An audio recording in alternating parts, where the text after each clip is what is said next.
विरह तू दबी हुई अग्नि के समान है, जो अंदर ही अंदर सुलगती जा रही है। सारे आंख मिचोली खेलते हैं, अल्प हो जाते हैं।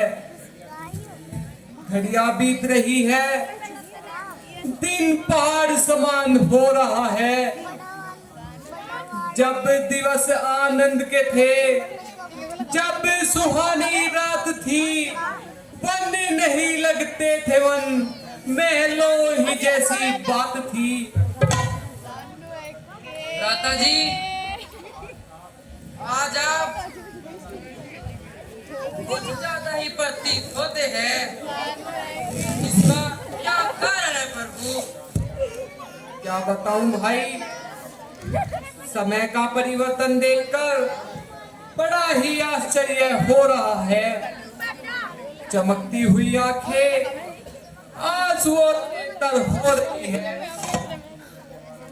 असंतुष्ट रहने वाला मन अधीर हो रहा है। हाँ प्रभु, जो साहस किसी भी दशा में न छूटता था, आज वह विचूर हो रहा है।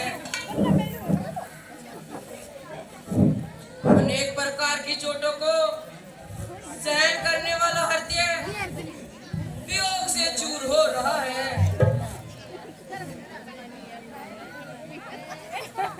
वो था जिसको न सुख में राज से दरबार से, जो चला आया धना था छोड़कर घर बार से।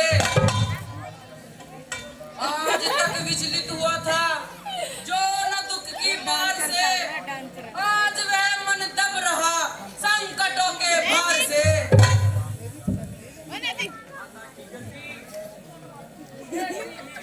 है घड़ी के साथ होता है दुखों का साथ भी। दिन ढलता है जहाँ, वहाँ होती है रात भी।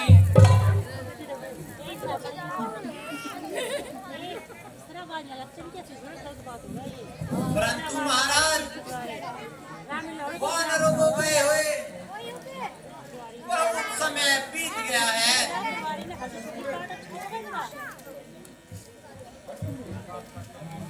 सुग्रीव जी, दूसरों का कार्य ऐसा ही होता है। प्राय अग्नि में कूदकर कौन प्राण खोता है। ऐसा न कहो भाई, मुझे पूर्ण विश्वास है कि हनुमान जी निराश होकर न लौटेंगे। जानकी जी की शुद्धि अवश्य ही लाएंगे।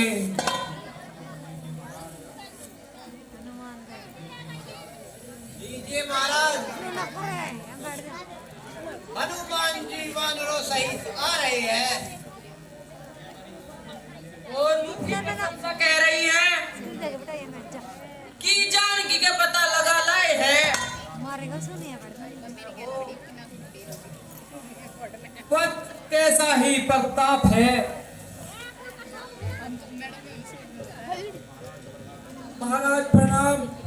चिरंजीव रहो।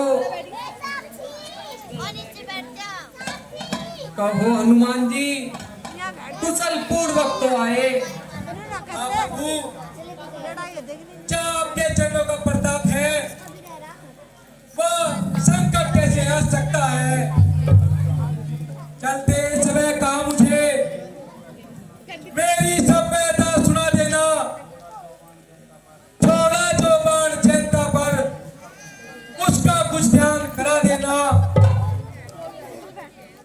अपराध हुआ क्या मुझसे, जो मुझे विचारे बैठे हैं। दर्शन के प्यासे नैना है, जीवन रोके बैठे हैं। आह सीते, तुम इतना कष्ट किस प्रकार सहती हो। भयंकर राक्षसों के बीच कैसे रहती हो। इतना ही नहीं प्रभु, आपके वियोग में एक एक पल कल के समान हो रहा है। शोक कर काटा बनी है, धीर प्राणों में नहीं, मन लुटा बैठा है मगर नींद आंखों में नहीं। रट लगी है आपके नाम की हर सांस में बाण अटके हुए है केवल बस मिलन की आस में। सीते, सचमुच तुम आदर्श नारी हो। जब तलक चलता रहेगा चक्र इस संसार का, मान लोगों में रहेगा धर्म के व्यापार का। जब तलक आकाश में चमकेंगे तारे शाम को, उस समय तक याद रखेगा जगत इस नाम को। निसंदेह महाराज,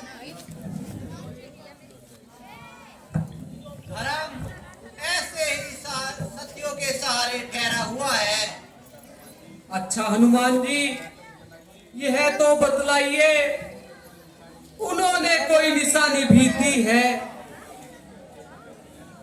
जोड़ा मुनि चलते समय दी, स्वामी निज चिन्ह लीजिए, दुख बड़ा कठिन माता का, तब तलक का तक सुनिएगा। आह,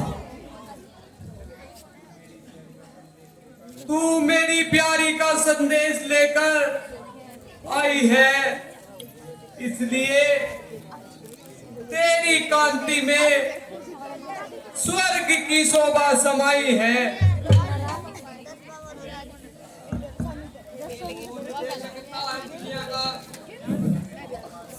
कीमत प्रेम के उपहार की मिल गई प्रेमी से जो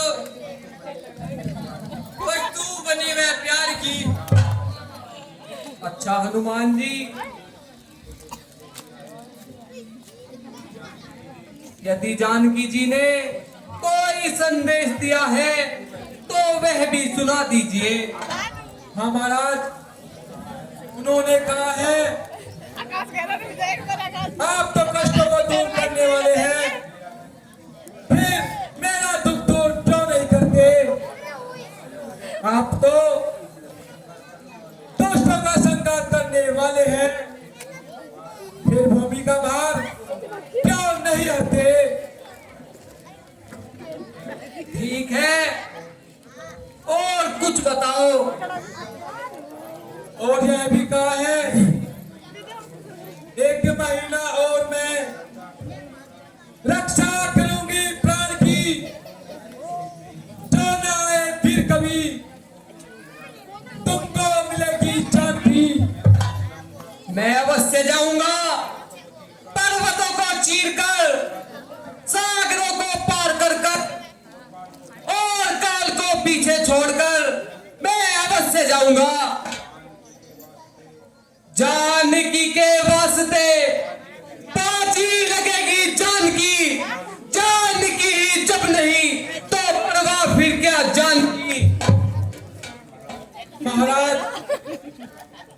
यह तो मैं प्राण को पहले ही भली प्रकार समझाया हूँ, और चेतावनी के रूप में उसकी सारी लंका भी जलाया हूँ। लंका को जलाए, यह किस प्रकार संभव हुआ? ये रात आपके प्रताप से मैं समुद्र को लंका में पहुंचा तो माता जी के दर्शन पाए, फिर उनकी आज्ञा पाकर अशोक वाटिका से फल तोड़कर खाए, फिर उनका पुत्र भी रक्षक मार मेरे हाथों मर गया।